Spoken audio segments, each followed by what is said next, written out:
to influence a presidential election? The FBI should do everything it can to avoid having any impact on an election of any kind, including a presidential election. Are you aware of the allegation against you that you're handling of the Hillary Clinton email investigation, your press conference on July the 5th, your subsequent announcement that based on Anthony Weiner's laptop information that you were reopening that investigation in the run-up to the election? Are you aware of the allegation that you were responsible for Hillary Clinton's defeat? Yes, I'm aware of that allegation. Does that concern you?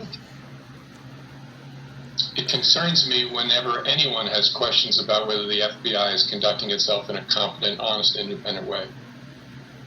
Did you call the Steele dossier salacious and unverified? I called a portion of it that related to alleged sexual activity. I think that's the term I used to describe that. You did not refer to it as unverified? I think the term salacious and unverified, again, it's not all that important, but I think I reserved that for the sex part of it. The entire dossier was something we were trying to see if we could rule in, rule out. So the entire thing as to the FBI was unreviewed when it came in the door, and there was an effort to see what was true and wasn't true.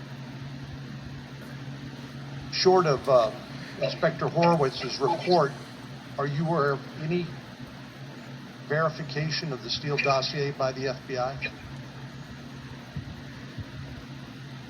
Sorry, Senator, I'm not tracking the question. I apologize.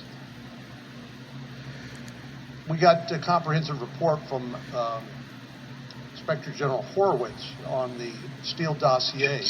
But before the Inspector General's report on the dossier, which tells us a lot about what we know now that we didn't know then, did you know that the information that was reported by Inspector Horowitz that should have raised questions about the reliability of the Steele dossier?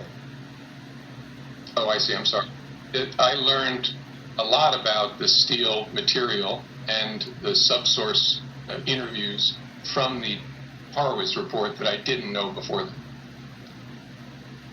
Can you rule out the possibility that the Crossfire Hurricane investigation was predicated in part on Russian disinformation? I think so. I think both your colleagues on the Senate Intelligence Committee and the Mueller report and the Inspector General found that it was predicated based on credible information from a friendly foreign nation's ambassador.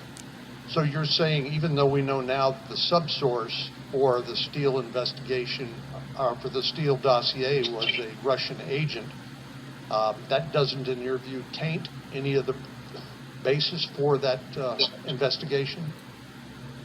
First, I think I don't agree with your predication with respect to the FBI's investigation of the subsource, but the investigation wasn't open based on anything from Steele. It was open based on information from an allied ambassador about something a Trump foreign policy advisor said in London about the Russian offer to the campaign of dirt on Hillary Clinton. It wasn't until 2 months later that the Steele material came to the team. The Steele dossier was used to secure a FISA warrant, correct? Correct.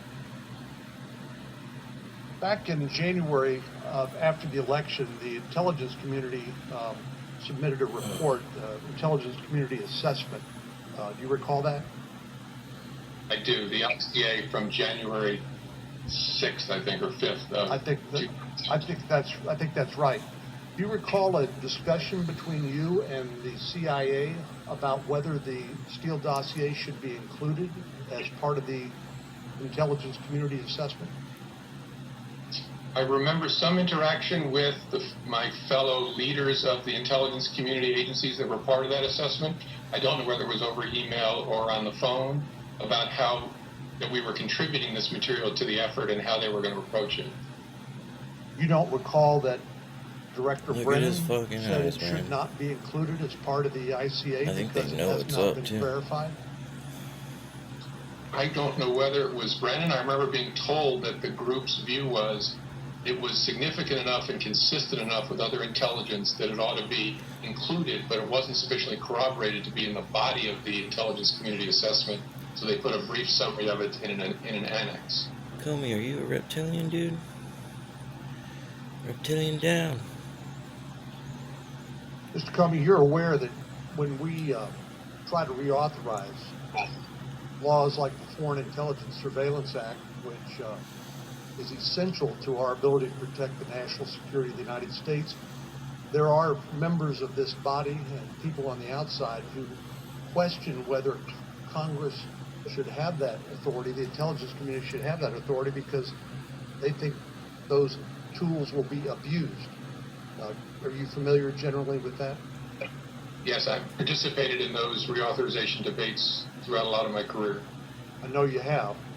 Does it concern you at all as a former leader in the intelligence community, as director of the FBI, that the questions that have come up as a result of the Horowitz Inspector General report, the information we know now about the flaws in the Crossfire Hurricane investigation, including the use of the Steele dossier, the inclusion of less than complete and accurate information by an FBI attorney as part of the predicate for that? Does it concern you that the questions that have been raised here will make it harder, perhaps even impossible, for Congress to come together and reauthorize important tools like the Foreign Intelligence Surveillance Act? Yes, and it concerns me even more that the Inspector General found mistakes in every FISA application that he reviewed, well beyond the particular case we've been talking about. So yes, it concerns me. Well,